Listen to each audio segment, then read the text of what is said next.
साबिका अदाकारा और मेज़बान वीना मलिक ने अब भी बॉलीवुड फिल्मों की ऑफर्स मौसूल होने का इंकशाफ किया है।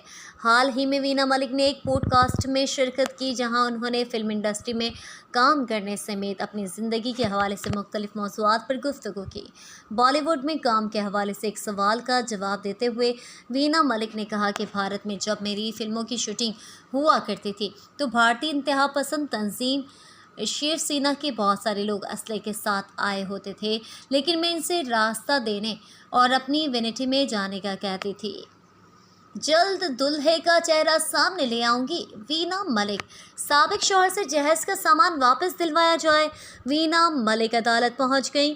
उन्होंने कहा कि मैंने अपनी मर्ज़ी से बॉलीवुड में काम करना छोड़ा है और मुझे नहीं लगता कि मैं इस मिट्टी की बनी हुई हूं कि कोई मुझसे ज़बरदस्ती काम करवा ले। अगर मैंने काम करना छोड़ दिया तो मतलब छोड़ दिया।